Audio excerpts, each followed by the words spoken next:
New intro. So much love and appreciation to those of you who have been with me for the 2 year period plus that I've been doing this. Thank you for showing your love and support to the channel. And to anybody else who is brand new to the platform and you would like to support the channel, also you can do it by way of Patreon, Anchor, the clothing store, and also the shoe shop that is listed in the comment description below. And again, thank you to any and all of you guys who have been here to support this channel during the 2+ year period. I wouldn't be able to do what I do every single day without you.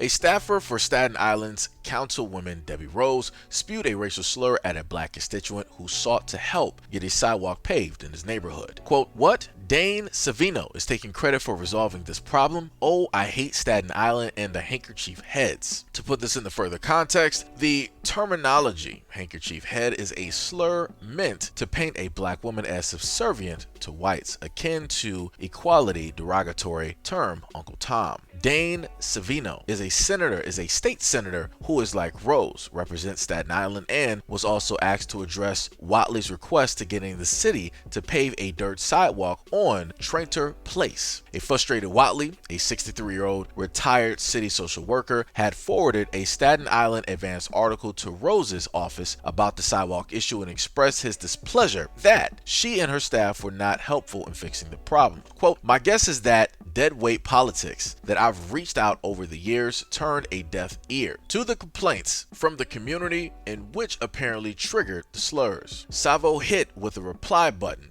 but also her response went to Watley, Rose, Assemblyman Charles Fall, and civic group of Port Richmond Strong and legislative staffers, and not just Watley. Watley, who was black, said that Savo's response was beyond a pale and violation of the city code of conduct. Quote, "This was intended as a slur and Savo sent it from her council email address." He also stated that Savo, quote, "felt comfortable using the racial slur in front of her boss. She should not be sitting in these community meetings representing Debbie Rose." Watley stated that he's sensitive to racial discrimination. A Staten Island middle school is named after a great uncle, William A. Morris, founder of Borough's chapter of the NAACP, and he has descendants who were the island's first free slaves. The leaders of Port Richmond Strong circulated a letter in response that states, quote, "We call for the termination or resignation of Stephanie Savo's employment as constituent liaison." Savo, who has worked with Rose for 12 years, issued a terse, four-worded follow-up email on August 4th to the complainant that stated that, "Mr. Watley, I apologize." She also stated that she was going to issue a written reprimand, adding, "I have not been suspended." She declined further comment, stating that it was a personal matter that's been dealt with by Rose and Speaker Corey Johnson's office, and referred to the post to Rose's spokesperson. Rose, during an interview, stated that Savo also is required to undergo sensitivity training. Rose stated that Savo's slur was inappropriate and unacceptable. Quote, "Our motto has been constituents first. I'm really sorry that this happened. There's no justification for it. We do not tolerate it." Rose, in August 5th, emailed to Watley, stated that she and the council acted on a complaint. "Please note, the discriminatory comments are inappropriate and unacceptable, and I am taking appropriate disciplinary actions with regards to my employee. I genuinely value both my staff and my community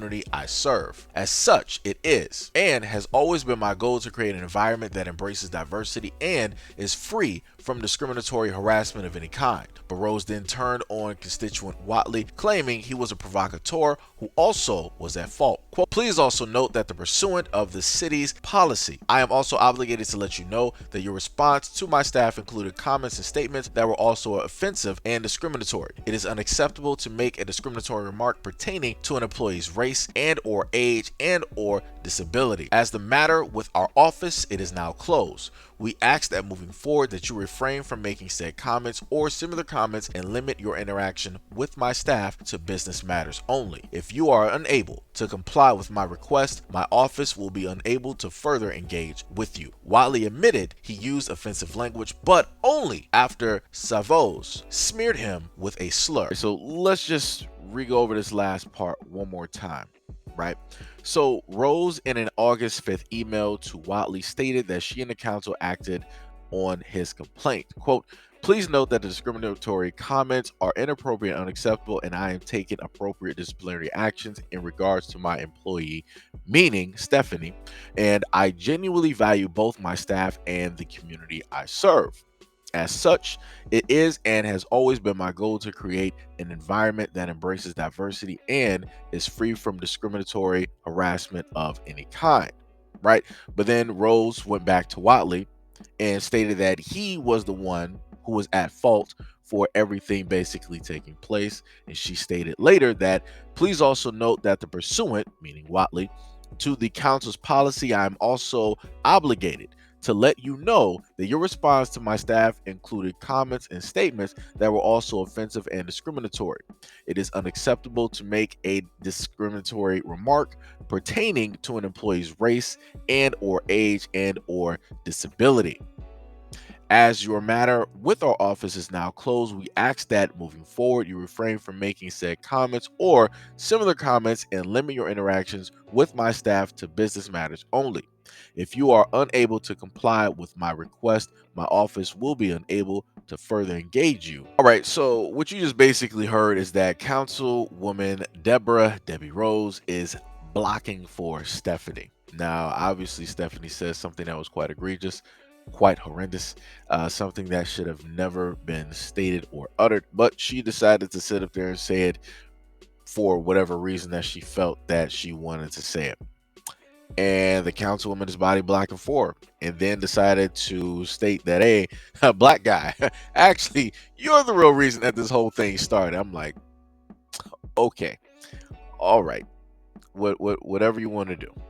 Like I said, you're the councilwoman. It's whatever you want to do. You want to body block for the women that are on your council or the woman that is on your council? Fine, so be it. She decided to say something against a black woman who basically wears headdressing. Fine, so be it. Like I said before, when it comes to situations like this, I don't know what to tell people anymore, because it's very hard to want to get offended, right? And you want to actually defend people. But then when you read through what people are actually doing, it's like, what is there for me to defend? What really is there for me to say at this moment in time if the people who I should be, in a sense, defending or offended for, right? If, in a sense, it's basically they don't care. It's like, up, it's water under the bridge. It's whatever it is. But realistically, she's not the problem. You are.